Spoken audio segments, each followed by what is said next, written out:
So, what can make you feel insane after a toxic relationship is the feeling of unfinished business, that no matter how hard you try, you can't solve this puzzle. So, it's that obsession, that replaying, the fact that your brain just won't let this go no matter how exhausted you are. And a lot of men start judging themselves for that, thinking, I'm successful, I'm intelligent. Why can't I just move on and put this behind me? I'm Lise Leblanc, therapist, author, and life coach, and today I want to talk about 7 reasons why a relationship with a borderline or covert narcissist can be so hard to get over. And stay till the end because the last point is the one that most men completely miss. Okay, so just a quick note before we get started. I'll be saying she because I work with men from all around the world who are recovering from a relationship with a partner who has high borderline or narcissistic traits. Okay, so the first thing is that there's no clear cut ending to these types of relationships. And the brain can't handle ambiguity, it wants certainty. Even painful certainty is better than not knowing. A clean no is easier to process than a maybe. But push pull relationships are built on ambiguity, and so are the breakups. And this is where men can waste years of their lives chasing these answers that they're never going to get. And there's actually something in psychology called the Zeigarnik effect. And the basic idea is simple. When something is unresolved, your mind keeps circling back to it, trying to complete it. So it replays conversations, searches for answers, tries to make sense of it so that you can file it away as finished. And that's one of the reasons toxic relationships can be so hard to get over. Because unlike healthy relationships, they rarely provide a clear, sensical ending. All you get is more chaos, confusion, mixed messages, blocking, unblocking, jabs on social media. So psychologically, your brain never fully registers that the relationship is over. So your mind stays stuck trying to close the loop. The second thing is you're trying to make sense of these multiple contradictory versions of her. So this is another reason why it's so hard to get over her because you're still trying to understand who she really was. Which version was real? The version of her you fell in love with? The one that seemed so vulnerable, empathetic, and loving? Or is it the one who demeaned or betrayed you or could suddenly turn cold and cruel on the drop of a dime? And your brain keeps trying to reconcile these drastically contradictory versions of her. And that's where you can spend months, maybe even years, trying to figure out what the heck was real. And it's not even just that you're dealing with contradictory versions of her, it's that the whole story of the relationship keeps changing as well. So one day you're the love of her life, the next day you're abusive, then she says she can't live without you. A week later, maybe she never loved you. And then she maybe wants to try to work things out. And then later she says you destroyed her life. So your brain never knows which version of her or which version of the relationship was real. And your brain just thinks that if it can figure out what was real and true, that maybe everything will finally fall into place and make sense. But it never does. The third thing is that you're in withdrawal. So, this is another big reason that narcissistic or borderline relationships can be so hard to get over. It's because your emotional state got tied into hers. So, in the beginning, it's all amazing and you feel alive, chosen, needed. But then that push pull starts, and one day she's all in, then she's pulling away. And without realizing it, you start organizing your whole emotional life around her. So when she's warm, you feel okay. When she's distant, you feel anxious. When she's happy, you feel relief. When she's upset, you're on edge. And think about it. Your sense of stability is no longer coming from you. It's coming from her unpredictable moods and behavior. And that's part of the reason that you can't seem to get over her. It's because your brain is conditioned to chase the next moment of connection, approval, or reassurance from her. And that's why your nervous system craves another text or the sound of her voice. Not because getting back together would actually make you happy or change anything, but because your brain still knows that she can make your suffering stop, at least temporarily. Number four is that you feel like you failed her. So, in this type of relationship, you quickly become her emotional crutch. And it's your job to keep her happy, to try to keep her stable, to reassure her, validate her, and keep her from falling apart. So when the relationship does fall apart, you're not just losing her, you're losing the version of yourself that you needed to be for her, the protector, the rescuer, the stabilizer. And it did feel good to be needed. It gave you a sense of purpose.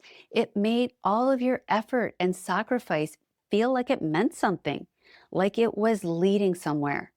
And without realizing it, your whole identity became wrapped up in trying to save her and save the relationship.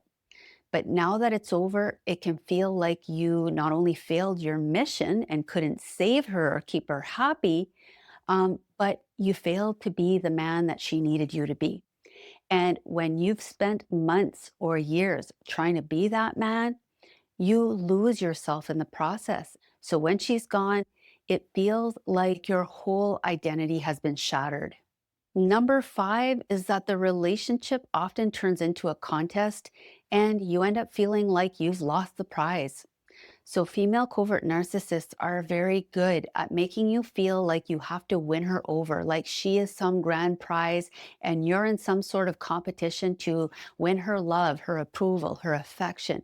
And you start feeling like you're constantly being compared to her exes, to other men, to these unrealistic relationship standards.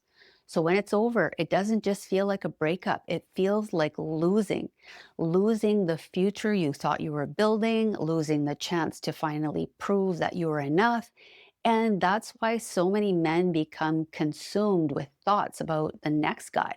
Like, what if he figures it out? What if he gets the woman I've been waiting for? What if he gets the life I spent years trying to build? But here's what you have to understand: the game was rigged from the beginning. The rules kept changing, the finish line kept moving, and the prize you were chasing never actually existed. Number six is that you are trying to solve a problem that was unsolvable. So, one of the reasons you can't move on is because your brain still believes that there is a solution that you missed. Maybe if you had communicated differently, or been more patient, or given her more space, or reassured her more, or whatever, things would have turned out differently. So even after it's over, it's like your brain keeps searching for the missing puzzle piece, replaying all the conversations, analyzing arguments, researching, and you keep asking yourself, what did I miss? Where did I go wrong? What could have I done differently? But here's the problem. On the surface, it looked like a puzzle that could be solved. But every time you tried, it's like the puzzle pieces changed shapes. So, what made her feel loved one day made her feel controlled the next. What she begged you to do one week became the very thing she criticized you for the following week. And that's why so many intelligent, successful men stay stuck for years. Not because they don't want to move on, but because they still deep down believe that there's still something to figure out, that if they can figure out how to put these pieces together, it will finally make sense.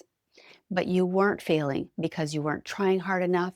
You were failing because it was mission impossible. Number seven is that thinking about her has become a way to avoid deeper pain. So, rumination can actually be a form of emotional avoidance. And that's because thinking feels safer than feeling. So, instead of suffering emotionally, you replay conversations and you research narcissism and you analyze things. You work on the problem and it feels like progress because it seems like you're finding more answers. But what you might actually be doing is postponing the deeper pain. Because the moment you stop trying to solve this puzzle, you do have to face the pain that's underneath it. The grief of losing the future you thought you were building, the shame of ignoring your intuition, the regret of how much time, energy, and love you invested, the humiliation of realizing she discarded you so easily after all the sacrifices you made, and the painful realization that the person you fell in love with may never have even existed in the first place. And that's why your brain keeps pulling you back into analysis. Because as long as you're trying to figure it out, you don't have to fully face everything you've lost, everything it's cost you. So recovery doesn't begin when you finally understand her or the relationship. It starts when you're willing to face the pain that you've been trying to think your way around. So if you're in this situation, I do have a couple of tips for you. First, stop waiting for the perfect answer or for her to provide you the closure that you're looking for. You're never going to get coherent answers or clear closure from her. So stop searching and write the ending yourself. Sometimes closure is the moment you say, I already have enough information. I know what this relationship has cost me, and I don't want to spend the next 10 years of my life stuck. I deserve better than this. So, if you are trying to let go and move on, consider my toxic relationship recovery program that I linked below. In the meantime, just know that healing often starts when you stop trying to save her and you start saving yourself. Thank you so much for watching, and I'll see you in the next video.